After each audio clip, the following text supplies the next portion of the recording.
இயேசு கிறிஸ்துவின் இனிய நாமத்தில் வாழ்த்துக்கள். இந்த நாளிலும் ஓசியா தீர்க்கதரிசியின் புஸ்தகம் 13வது அதிகாரத்தை நாம் தியானிக்க போகிறோம். 13ஆம் அதிகாரத்தின் முதல் வசனத்தில், எப்ராயிம் பேசினபோது நடுக்கம் உண்டாயிற்று, அவன் இஸ்ரவேலிலே மேன்மை பெற்றான், அவன் பாகால் விஷயத்தில் குற்றம் செய்து மடிந்து போனான் என்று சொல்லி, அவன் அத்தனை உன்னதமான நிலைமையில் இருந்து மேன்மை பெற்றவனாக இருந்து அவன் மடிந்து போகிற ஒரு நிலைமைக்கு தள்ளப்பட்டான் என்று சொல்லி, ஒரு அங்கலாய்க்கிற இருதயத்தோடு கூட ஆண்டவர் இங்கே பேசுகிறதை நாம் பார்க்கிறோம். இந்த அதிகாரத்தில் அதிகமாய் பாவம் செய்யும் பொழுது ஒரு ஆவிக்குரிய மரணம் நடக்கக்கூடியதையும், இருதயம் மேட்டிமை ஆகும் பொழுது அவன் எப்படிப்பட்ட கிரியைகளை செய்கிறவனாக காணப்படுகிறான் என்பதையும், அப்படிப்பட்ட விழுந்து போன நிலைமையில் அந்த பாவத்தினுடைய அந்த கொடுமை நிமித்தமாக வரக்கூடிய வேதனைகள் எப்படியாக இருக்கும் என்று சொல்லியும், கடைசியாக தண்டனைக்கு பின்பாக வருகிற ஆசீர்வாதத்தை பற்றியும் இந்த அதிகாரத்தில் ஓசியா எழுதியிருக்கிறதை பார்க்கிறோம். அவன் பேசின பொழுது நடுக்கம் உண்டாயிற்று என்று சொன்னால், இஸ்ரவேல் தேசத்தில் எப்ராயிம் கோத்திரமானது அந்த நடுப்பகுதியிலே வாழக்கூடிய இடத்தை பெற்றிருந்ததை பார்க்கிறோம்.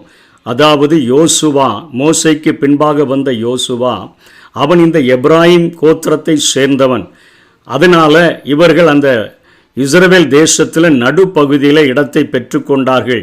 அதே போல சாலமோனுக்கு பின்பாக அந்த ராஜ்யங்கள் பிரிக்கப்பட்ட போது, வடக்கு இஸ்ரவேல், யூதா என்று பிரிக்கப்பட்ட பொழுது, முதலாம் யெரொபெயாம் இந்த எப்ராயிம் கோத்திரத்தை சேர்ந்தவனாய் இருந்தபடினால ஒரு வலிமை பெற்ற கோத்திரமாக வடக்கு இஸ்ரவேலிலே எப்ராயிம் இருந்தது. ஆகவே அவன் பேசின பொழுது நடுக்கம் உண்டாயிற்று என்று சொல்லி, இப்பொழுது யோபுவே சொல்லுவார், நான் சர்வ வல்லவர் என்னோடு கூட இருக்கும் பொழுது, அவருடைய இரகசிய செயல் என்னுடைய கூடாரத்தில் இருக்கும் பொழுது, நான் எழும்பி நான் ஒரு வெளியே சென்றால் கூட முதியவர்கள் முதற்கொண்டு தங்களுடைய வாயை பொத்தி கொள்ளுவார்கள், வாலிபர்கள் எழுந்து நிற்பார்கள் என்கிற ஒரு மகிமையான ஒரு காரியத்தை, ஒரு வல்லமையான கிரியைகள் நான் நடந்து போகும் பொழுதே நடக்கும் என்கிற காரியத்தை சொல்லியெல்லாம் பார்த்திருக்கிறோம். அத்தனையாக எப்ராயிம் பேசின பொழுது நடுக்கம் உண்டாயிற்று என்று சொல்லி இருந்த நிலைமையில் இருந்து அவர் அவ்வளவு கீழ்த்தரமாக குற்றம் செய்து மடிந்து போனான் என்கிற ஒரு நிலைமை சொல்லப்படுகிற. அன்றைக்கும் நம்ம நிறைய நேரங்களில் பார்ப்போம், பெற்றோர்கள் தங்களுடைய வாழ்க்கையை, தங்களுடைய தொழிலை, தங்களுடைய காரியங்கள் எல்லாம் உயர்த்தி வச்சுருப்பாங்க. ஆனால் திடீர்னு பார்த்தா பிள்ளைகளுடைய அந்த நாட்களில் அவைகள் எல்லாம் அழிக்கப்பட்டு போகும் பொழுது, எவ்வளவோ வாழ்ந்த குடும்பம் இவ்வளவு கேடுகட்டு போயிட்டேன்னு சொல்லுகிற அநேக காரியங்களை நாம் உலகத்திலே பார்க்கிறோம். அதே போலத்தான் இங்கே எப்ராயிமினுடைய நிலைமையானது காணப்படுகிறது. இதனைத் தொடர்ந்து அவன் பேசின பொழுது நடுக்கம் உண்டாயிற்று என்று சொல்லப்படுகிறத, அவன் எதனால் அப்படிப்பட்ட காரியங்களை செய்து மடிந்து போனான் என்று சொன்னால், விக்கிரக ஆராதனை நிமித்தமாக மடிந்து என்று பார்க்கிறோம். உண்மையான ஆவிக்குரிய வாழ்வு எப்ராயிமில் மடிந்து போனது. இந்த கோத்திரம் அதனுடைய வல்லமை, செழிப்பு ஆகியவற்றை இழந்து போனது என்று சொல்லி பார்க்கிறோம். நீதிமொழிகள் 14வது அதிகாரம் 2ஆம் வசனத்தில், மனுஷனுக்கு செமையாய் தோன்றுகிற வழி உண்டு, அதில் முடிவோ மரண வழிகள் என்று பார்க்கிறோம். ரோமர் 6:23, பாவத்தின் சம்பளம் மரணம், தேவனுடைய கிருபை வரமோ நம்முடைய கர்த்தராகிய இயேசு கிறிஸ்துவினால் உண்டான நித்திய ஜீவன் என்று சொல்லி பார்க்கிறோம். இங்கே 2ஆம் வசனத்தில் அதிகமாய் பாவம் செய்து என்று சொல்லி பார்க்கிறோம். அதிகமாக ஒரு பாவத்தை ஒரு மனிதன் செய்யும் பொழுது முதல்ல சின்னதாக தான் தொடங்குவான். எந்த ஒரு பாவமும் முதல்ல கற்றுக்கொள்வோமேன்னு சொல்லி ஒரு நாள் செஞ்சுட்டு விட்டுறலாம் அப்படின்னு சொல்லி தான் தொடங்குவான். நாளடைவில் எப்படி ஒரு வீட்டில் சின்ன ஒழுக்கு உண்டாகும் பொழுது ஒரு பாத்திரத்தை வச்சு ஒவ்வொரு சொட்டாதான விழுது அப்படின்னு சொல்லி பார்க்கும் பொழுது, கொஞ்ச நேரம் கழித்து பார்க்கும்போது பாத்திரமே நிரம்பி வழிகிற ஒரு சூழ்நிலைக்கு தள்ளப்பட்டு விடுமே. அதே போல தான் மனிதன் செய்கிற பாவங்கள் அவனுடைய அந்த இருதயமாக ஒரு பாத்திரம் போன்ற தன்மையில் அவைகள் நிறைந்து அந்த இருதயத்தில் இருந்து வார்த்தைகள் வெளிப்பட்டு, பாவங்கள் வெளிப்பட்டு, அசுத்தங்கள் வெளிப்பட்டு அதிகமாய் பாவம் செய்கிற மனிதனாக அவன் மாறி போகிறவனாக இருக்கிறான். ஆகவே அதிகமாக பாவம் செய்து அவர்கள் விக்கிரக ஆராதனையில் அதிகமாய் மூழ்க ஆரம்பித்து விட்டாங்க. தட்டான் செய்தான் என்று சொல்லுகிறார்கள்.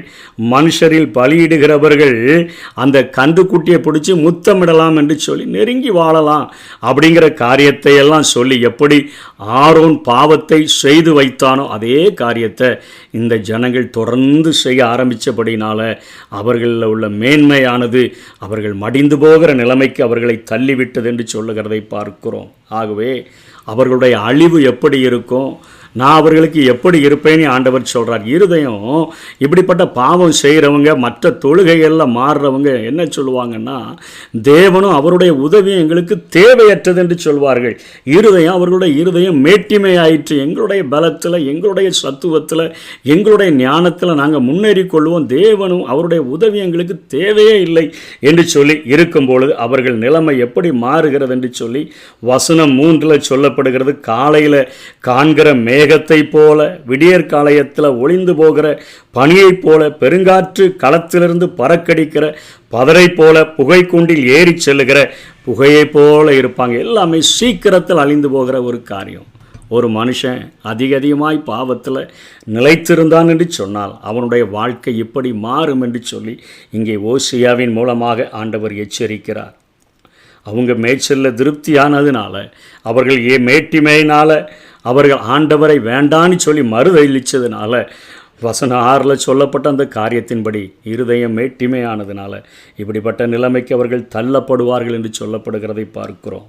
எகிப்திலிருந்து அழைத்து வந்தேன், மகா வறட்சியான தேசமாகிய வனாந்திரத்தில் அவர்களை அறிந்து கொண்டேன், மேய்ச்சலினால் திருப்தியானார்களே, ஆனால் இப்போ என்ன மறந்துட்டாங்களேன்னு சொல்லுகிற காரியத்தை நம்ம பார்க்கிறோம். ஆனால் 7:8 ஆண்டவர் அப்படிப்பட்டவர்களுக்கு நான் எப்படி இருப்பேன்னு சொல்கிறாருன்னா, சிங்கத்தை போல நான் இருப்பேன். சிவிங்கி என்று நம்முடைய பைபிளில் தமிழ் வேதாகமத்தில் மொழிபெயர்க்கப்பட்டிருக்கிறது. சிறுத்தையை போல, குட்டிகளை பறிகொடுத்த கரடியைப் போல, காட்டு மிருகங்களைப் போல நான் இருப்பேன். ஈர குலைகளை கிழித்து சிங்கம் பட்சிக்கிறது போல பட்சித்து பீறி போடுவேன்னு சொல்லி பாவத்தில் அதிகமாய் பாவம் செய்கிற மக்களுடைய வாழ்க்கையில் நான் இப்படிப்பட்ட தண்டனைகளை கொடுக்கிற ஒரு 100க்கு 100 நான் நீதிபதியாக, நியாயாதிபதியாக நான் இருப்பேன் என்று சொல்லி ஆண்டவர் இங்கே வெளிப்படுத்துகிறதை பார்க்கிறோம். அதனால தான் இன்றைக்கு மனுக்குலத்தை பார்த்து 9ஆம் வசனத்தில் சொல்லுகிறது போல் ஆண்டவர் சொல்லுகிறார், உன் மேன்மையெல்லாம் இழந்து மடிந்து போகிறாயே, அதிகமாய் பாவம் செய்கிறதினால் மடிந்து போகிறாயே, நீ இப்படிப்பட்ட நிலைமையில் இருந்த, அவ்வளோ உயரத்தில் இருந்த நீ ஒரு காலையில் காண்கிற மேகத்தை போல, விடியற் காலத்தில் ஒளிந்து போகிற பனியை போல, பெருங்காற்று களத்திலிருந்து பறக்கடிக்கிற பதரை போல, புகை கூண்டில் ஏறி போகிற புகையை போல மாறிப்போனாயே, கேடுண்டாக்கி கொண்டாயே, ஆனாலும் உன்னிடத்தில் எனக்கு சகாயம் உண்டு என்று சொல்லி விரித்த கரங்களோடு கூட அழைக்கிற அன்பின் குரலை இங்கே ஓசியா 9ஆம் வசனத்தில் சொல்லுகிறார். ஆண்டவரே கேள்வி கேட்கிறார், உன்னுடைய ராஜா எங்கே, உன்னுடைய அதிபதி எங்கே, வேணும்னு கேட்டிய, கோபத்தில் ராஜாவை கொடுத்தேன், என் உக்கிரகத்தில் அவனை நான் எடுத்துக்கொண்டேன் என்று சொல்லுகிறார். எப்ராஹிமுடைய அக்கிரமத்தை நான் கட்டி வைத்திருக்கிறேன்னு சொல்கிறார். அவனுடைய பாவம் பத்திரப்படுத்தப்பட்டிருக்கிறது. உன் மன கடினத்திற்கும் குணப்படாத இருதயத்திற்கும் ஏற்றபடி தேவனுடைய நீதியுள்ள தீர்ப்பு வெளிப்படும் கோபாக்கினை நாளிலே உனக்காக கோபாக்கினையை குவித்து கொள்ளுகிறாயே என்று ரோமருக்கு பவுல் எழுதினது போலத்தான் இங்கே ஆண்டவர் கேட்கிறார், கேடுண்டாக்கி கொண்டாய் என்று சொல்லி பேசுகிறதை பார்க்கிறோம். இது நிமித்தமாக ஒரு சிங்கத்தை போல, ஒரு சிவிங்கியை போல, ஒரு குட்டியை கரடியை பறிகொடுத்த ஒரு கரடியை போல, காட்டு மிருகத்தை போல உன் வாழ்வில் நான் இடைப்படும் பொழுது உன் வேதனை எப்படி இருக்கும் என்கிற காரியத்தை பிரசவ ஒரு பெண்ணின் வேதனைக்கு ஒப்பிட்டு இங்கே ஓசியா சொல்லுகிறார். இந்த உலகத்தில் பெண்ணுக்கு அதிகமான ஒரு வேதனை என்னென்னா அந்த பிரசவ நேரத்தில் வரக்கூடிய ஒரு வேதனை. இதை வேதத்தில் அநேக இடங்களில் இந்த வார்த்தைகளை பயன்படுத்துகிறதை பார்க்கிறோம். அந்த பிரசவ பெண்ணினுடைய வேதனை அவனுக்கு வரும். 13ஆம் வசனத்தில் அவன் விவேகம் இல்லாத பிள்ளை பேறுகாலம் வரை அவன் நிற்கவில்லை என்று சொல்லி பார்க்கிறோம். ஏசாயா 13:8 இந்த வேதனையை குறித்து சொல்லப்படுகிறது. பிள்ளை பெறுகிறவரை போல வேதனைப்படுவார்கள். 21:3 ஏசாயாவில் பிள்ளை பெறுகிறவர்களின் வேதனைக்கு ஒத்த வேதனைகள் அவர்களுக்கு என்னை பிடித்தது என்று சொல்லுகிறதை பார்க்கிறோம். ஏசாயா 26:17 கர்த்தாவே பேறுகாலம் சமீபித்து இருக்கிறையில் வேதனைப்பட்டு தன் அம்பராத்தில் கூப்பிடுகிற கர்ப்பவதியைப் போல உமக்கு முன்பாக இருக்கிறோம் என்று சொல்லுகிற காரியத்தை பார்க்கிறோம்.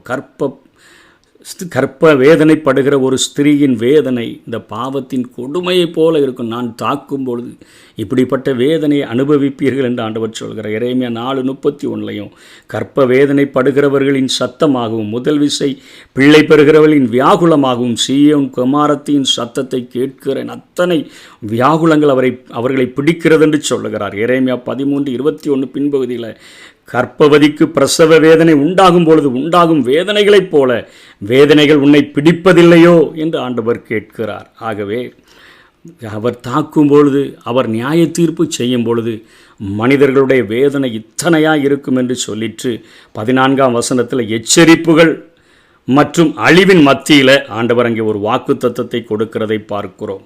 பாதாளத்தின் வல்லமைக்கு நீங்களாக்கி மீட்பேன், அதாவது பாதாளத்தின் வல்லமைக்கு மரணத்துக்கு நீங்களாக்கி விடுவிப்பேன். மரணமே உன் வாதைகள் எங்கே, பாதாளமே உன் சங்காரம் எங்கே நீ கேள்வி கேட்கப்படுத.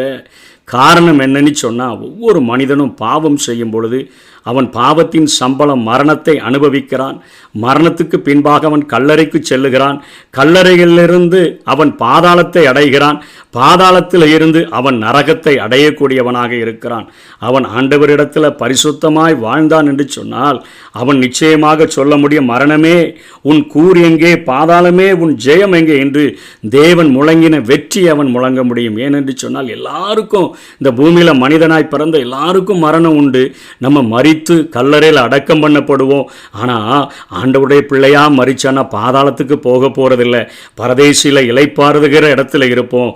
அந்த தேவனுடைய நியாய தீர்ப்புக்கு பின்பாக பரலோகம் சென்று விடுவோம். உலக மனிதர்களுக்கு அது பாவம், மரணம், அதுக்கப்புறம் அவர்களுடைய பாதாளம், நரகம். ஆனால் பரிசுத்தமாய் வாழ்கிறவர்களுக்கு மரணம், அதுக்கப்புறம் பரதீசு, அதுக்கப்புறம் பரலோகம் செல்லுகிற ஒரு வாழ்க்கை ஆண்டவர் வைத்திருக்கிறதை பார்க்கிறோம். ஆகவே 13:15 சொல்லுகிறார், வாக்குத்தத்த மீட்பு எதிர்காலத்துக்கு உரியதை சொல்லுகிறார். முதலில் அந்த தேசத்தை தண்டிப்பதற்கு ஆண்டவர் அசீரிய படைகளாகிய கீழ்காற்றை அனுப்பி அவர்களை தண்டிப்பார் என்று சொல்லிட்டு, பட்டயத்தால் விழுவார்கள், குழந்தைகள் மோதியடிக்கப்படும், அவர்களுடைய கற்பவதிகள் கீறப்பட்டு போவார்கள். ஆகவே மரணம், கல்லறை, நரகம் இவற்றிலிருந்து ஆண்டவர் நம்மை மீட்பார். இன்றும் மீட்பதற்கு காத்து நிற்கிறார். உயிர்த்தெழுதலின் நாளில்தான் பூரண விடுதலை உண்டாகும். மரணமும் கல்லறையும் நரகமும் கொடுமையானவை. தேவ மக்களுக்கு ஆண்டவர் வைத்திருக்கிற அந்த மரணமும் பரதேசும் பரலோகமும் நித்தியமானவை. அவைகளை தெரிந்து கொள்வோம். கர்த்தர் தாமே நம்மை ஆசீர்வதிப்பாராக. ஆமென். பரலோகம்தான் என் பேச்சு, பரிசுத்தந்தான் என் மூச்சு. பரலோகம்தான் என் பேச்சு, பரிசுத்தந்தான் என் மூச்சு. கொஞ்ச காலம் இந்த பூமியிலே, கொஞ்ச காலம் இந்த பூமியிலே இயேசுவுக்காய் சுவிசேஷத்திற்காய், இயேசுவுக்காய் சுவிசேஷத்திற்காய்